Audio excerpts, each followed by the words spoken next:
All right, I hope they can hear me, but this is where we're meeting up. Ollie's public house. Hopefully we're sitting inside.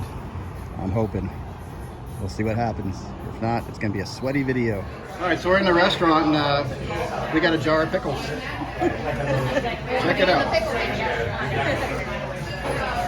You gonna be the first to try the pickle, Glenn? You ask personal questions, John. I just say I'm gonna touch your pickle, Glenn. Maybe in a minute. Right. So we're gonna show off our records. We are. I went for the coolest bag though, so I don't know if I can see it up there. Come on, man. Come on. That is a great bag. Well, how many did you get? Let's see how many we got. 10, and even 10. I got 11. I have 6, so I had the most self-control out of everybody. Yeah. James Brown. Oh, wow. Godfather. Get on the good foot. Get on down like, I want to get on the good foot. It's a 2-disc. It's on Polydor. Yeah, it's got to be some kind of reason. It's 72, but when I saw it get on the good foot, it's like I can't resist. Or it's going to get funky tonight. Yeah, exactly. Sweet. Sweet. Not sweet. It is sweet. And then Flaming Boobies. I got to get into those guys. Garage rock band out of San Francisco during the same. I've been hungry all year long. Believe I go down to the city. I saw a copy after you sold yours, and I went, oh, and it was like $60 or something. Oh no, she gave me a deal. It's marked 40, but I didn't pay 40. Is that their debut, or? This one is it's a self-titled. Yeah, it's on the Kama Sutra label. I found that, oh, okay, yeah. Found that everybody was willing to negotiate pretty well. Yeah. What a surprise. Filling in my Zappa. Yeah.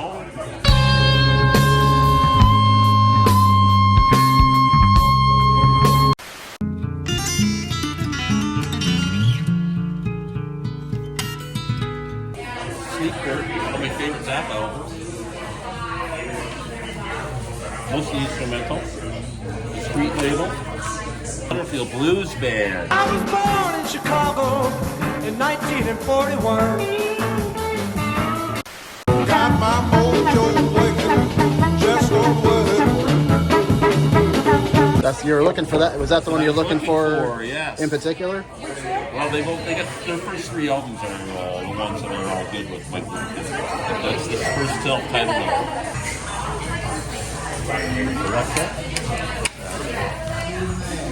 Oh, look at that. Yeah, see. The one album everybody should have. What do you want our folks to That-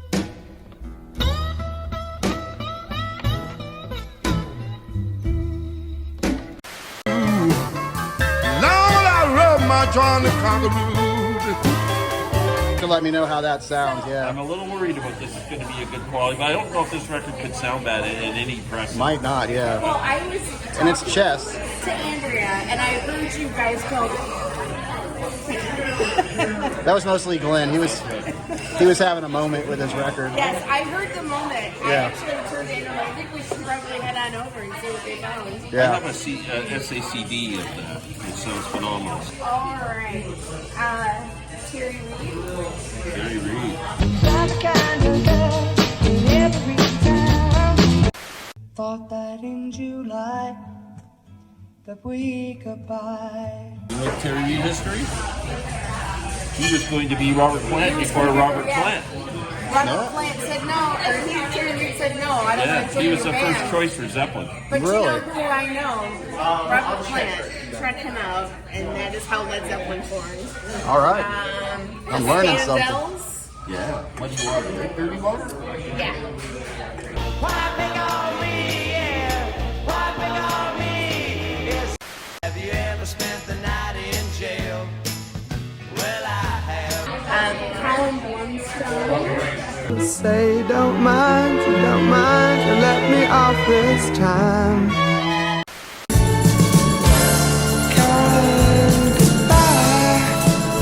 And Nick I love Ronson. Ronson's guitar playing. That's a great album.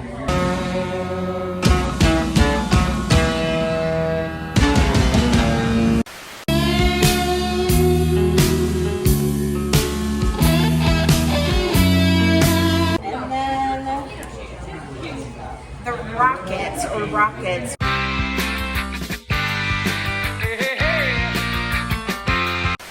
Turn up the radio. I want a quick reaction. Which is apparently, I don't know who they are either, but this guy saw my Tigers hat and said, "Are you from Detroit?" And I said, "Yes, I'm from that area." And he goes, "Have you heard of the Rockets? I'm selling one of their albums for $3. They're a Detroit band, you gotta hear it." So I was like, "Go for $3, I'll check it out." Really idol. This one was actually Okay, so we got some 80s in there, so that'll fit with mine a little bit. Okay. And this was the only one I got on my list today. Is that a first album? Which album is that of his? It was the self-titled. Before Rebel. Oh, White Wedding. Okay. Oh, that's a good It's one. got Dancing with Myself, White Wedding, and Hot in the City. Okay.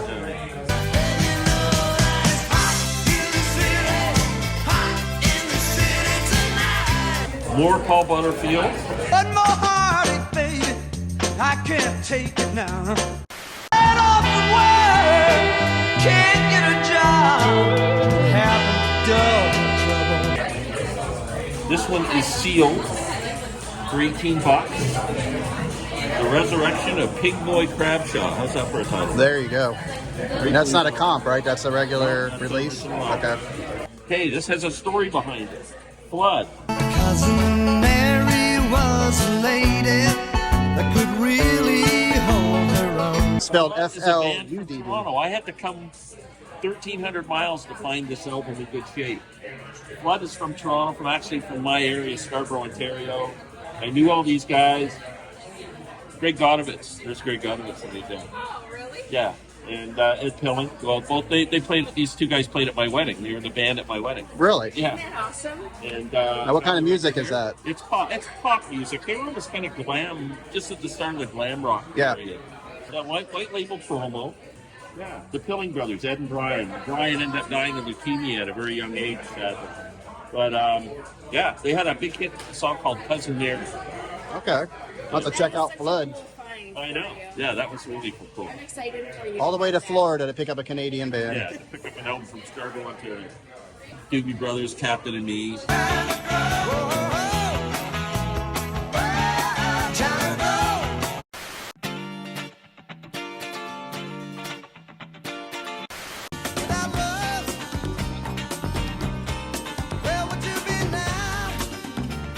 I like the early Doobies, so I'm good with that. So I got a couple Beck. Trying to fill in my Beck stuff. Where'd it go? I like that.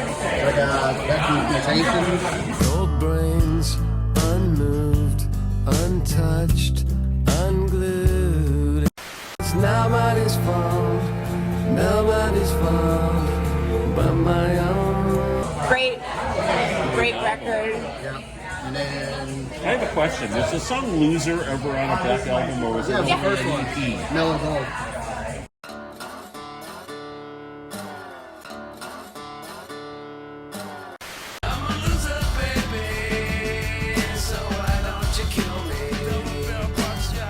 And Modern Guilt.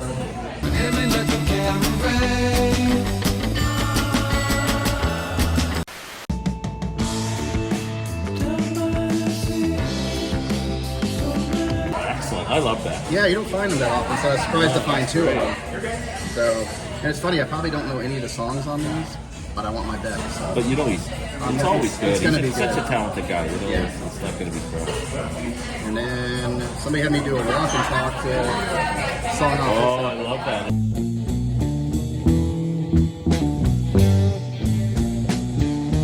Is that the stand-up cover? I don't know. I don't know if this is a Is it a real. stand-up cover or just no? That doesn't open. So there's a gatefold where the band opens up. There it is. Oh, that's awesome. I didn't even know I had this. Yeah. There we go. Awesome album. Which way to go? Oh, watch out. Are they dancing? Yes. They're gyrating. See, I would have known that too. You told me. Great album. I'd get it home. Oh, cool. Chloe. Oh, That's the most. Okay. I think they just reissued that, didn't they? reissued it. Yeah. And then We're I such didn't know geeks. you had picked up a bunch of Butterfield records because I got East West. Girl, I had those walking blues. That's the one I was looking for. Was it really? That's a great album. The last song, East West, is like an 11-minute instrumental. And I have been seeing this all over the DC the last 2 weeks. Great album. So when I saw it, I was like, it's about time. Because I did watch the Paul Butterfield documentary on Amazon a couple of weeks ago. Okay. Yeah, it is. So those that's are funny. all my purchases. That is hilarious. Well, at least you get to see it. You want That's the it? only one of the three I could. You want to touch it, Glenn? Is it? You want to just? There you go. And it's even in shrink. Oh, Okay. I'll take the shrink wrap one. I'm not really hungry. Lost his appetite. Times. I was having fun till like 2 minutes ago. Yeah. I had no idea this is the one you were looking for. Did you already show all yours? I don't want to show anymore. Oh well, okay. She wins. That's good for you. Okay, yeah. One of the classic albums of all time, Jeff Beck Crew. Ain't superstitious, black cat crossed my trail. You know you shook me. I have it Yeah. on vinyl, but it's all scratched up. What's? So I was just looking for. That's with Rod Stewart, Ron Wood. Yeah. Okay. 1968. What was the song? There was a song on Ain't there. Superstitious. They do the original version. Well, not original version. It's a blues song, but You Shook Me. They did that before Zeppelin. Oh yeah. Yeah, great album. That's a Actually good saw album. these guys in 1968. See, he actually he won up shit because he get to see these people. Yeah. He saw Hendrix. I mean, come on. More Zappa. It's kind of the companion piece to the one I just showed, Studio 10. Is this his jazz fusion era or? Yeah, pretty much. The side one is that's weird. It's called the Gregory Peccary. The Adventures of Gregory Peccary. Oh, here comes Gregory.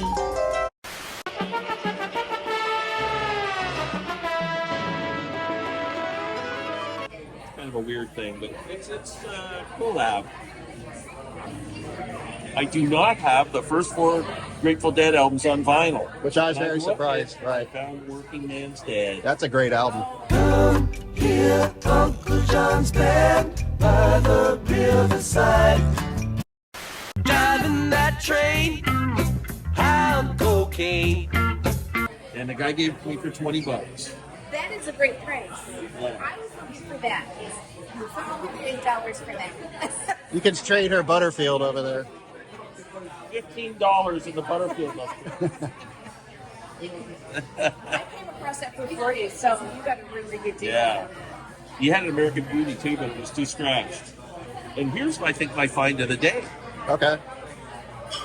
Yep. REM Document. I never see this on vinyl. I know I this haven't, was no. a reissue, but it's sold out, and you can't Right. buy it. $30. What was on that one? What was the? This one goes out to the one I love. Okay. It's the end of the world as I know it. It's the end of the world as we know it. This one goes out to the one I love. That's my favorite REM album. Sealed and everything. Yeah, that was my steal. Yeah. I freaked out when I found it. Do I have any more? No, I'm done. You're done? Okay. And I bought all those albums for $32. Really? Yeah. You guys are lying to me, I think. Okay, so I did get a recent blue bud. I did find this. Oh! Keep on rocking in the free world.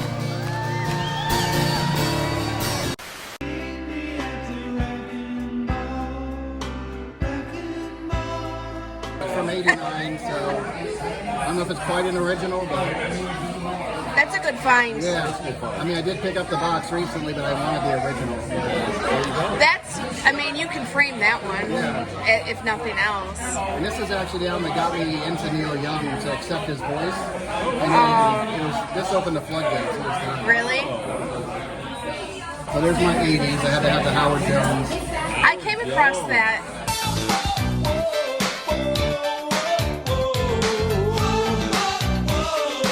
No one ever is to blame. I'm too old for Howard Jones. Are you? Not me.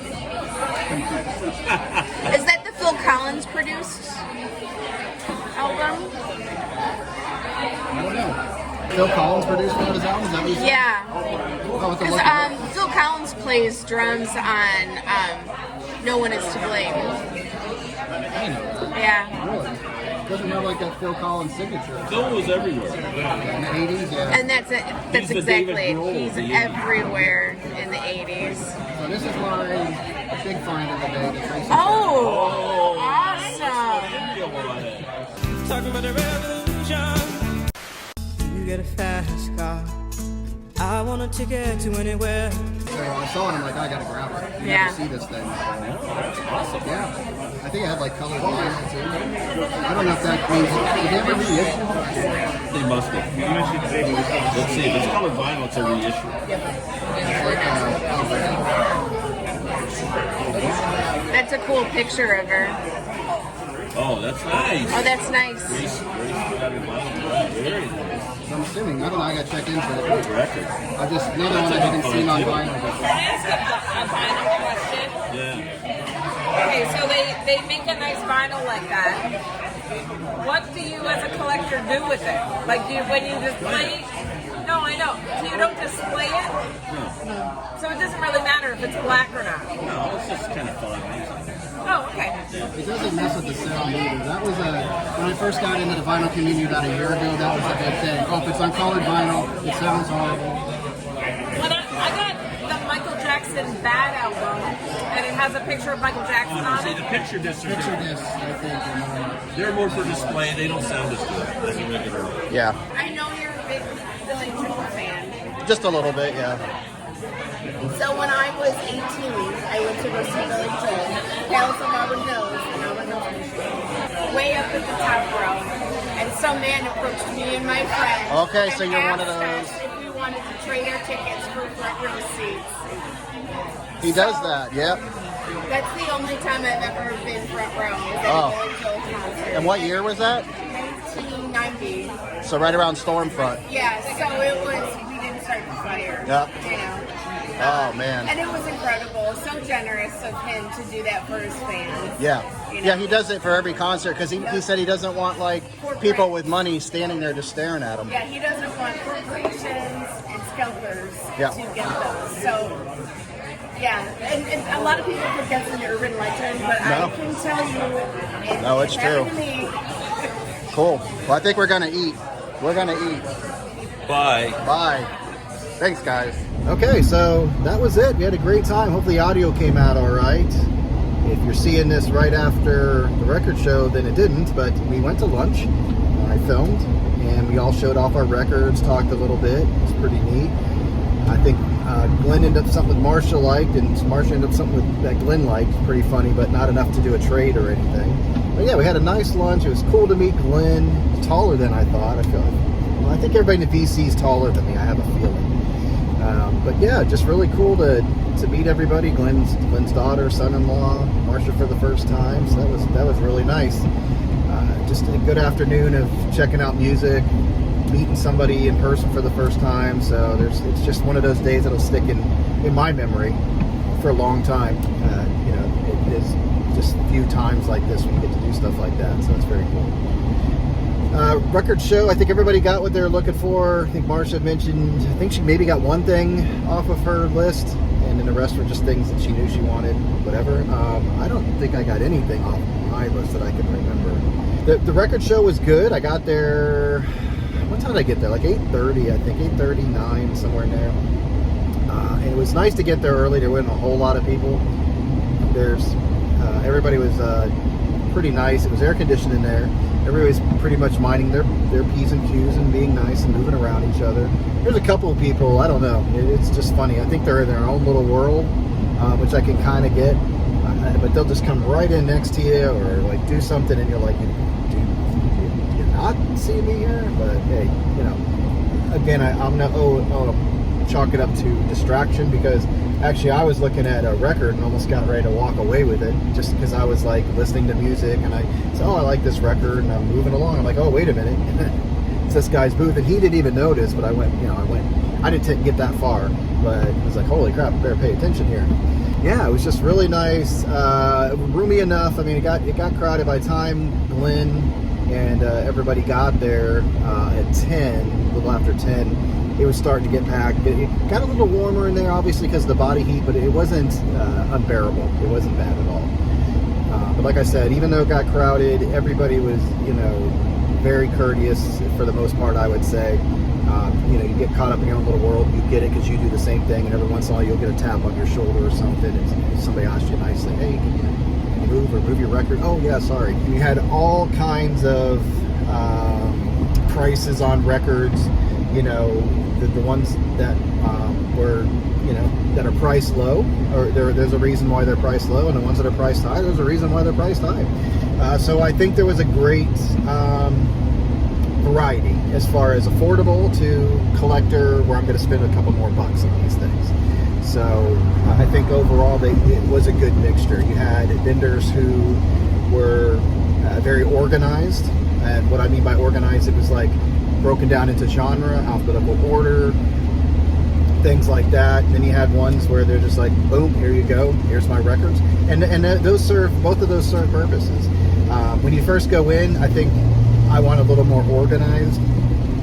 I kind of want to go in looking for specific things, and when I'm looking for specific things, you got to have that organization, or you're just going to be, you know, looking. So you can kind of hit all those first, trying to find the things you're kind of really looking for, and then at the end you can kind of go back around and hit all the ones that are just kind of mixed in there.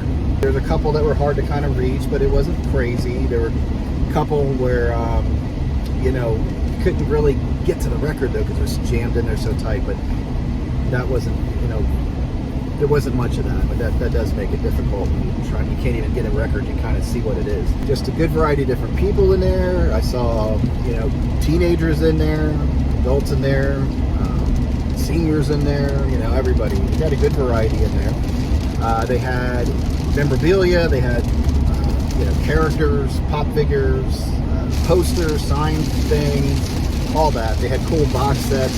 Then you had, most of the people, they either had the prices on the boxes, or there were some that were really organized and, you know, very, like, the prices written out on the record, on the sleeve that the record was in, the cover. So they had that. So it was pretty easy. I didn't spend a lot of time on going on how much is this or whatever.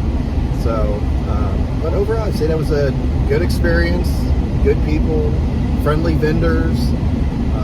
Spent some time talking to some of the vendors. You feel bad because you don't really see anything that you want to buy from them. You almost want to buy something because they're so friendly. There was a guy walking around with a Sesame Street record player that ran on batteries, and he was checking out 45s. So just very unique people, interesting people, all types of people. But overall, it was cool. I only saw one guy that was like what Robert Fitton explained as far as when he did his thing on, he did a video on record shows a couple weeks ago, and there's only one person that what he talked about, the guy that just goes like flying, literally, not quick sorting, like just flying through it. Like, how the hell are you reading them that quickly? I only saw one guy like that, and it kind of cracked me up, and it reminded me of Robert when the guy was doing it, because I'm looking through the records and the guy was next to me, and you just hear like just flipping, and I look over and he's flying through, so that kind of cracked me up.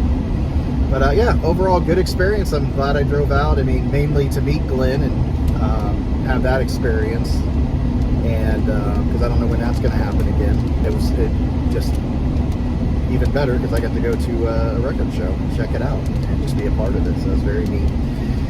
So that's what I have. I hope you guys enjoyed it. Thanks for watching, guys. And until next time, well, leave me some comments below if you were there. I ran into another YouTuber also, and spoke to him briefly. Recordology, I think it is. And yeah, so if you guys were there and you can share your experience or any record store experiences, put it down in the comments below. And until next time, hope you guys enjoy your music. All right, take care out there. Bye.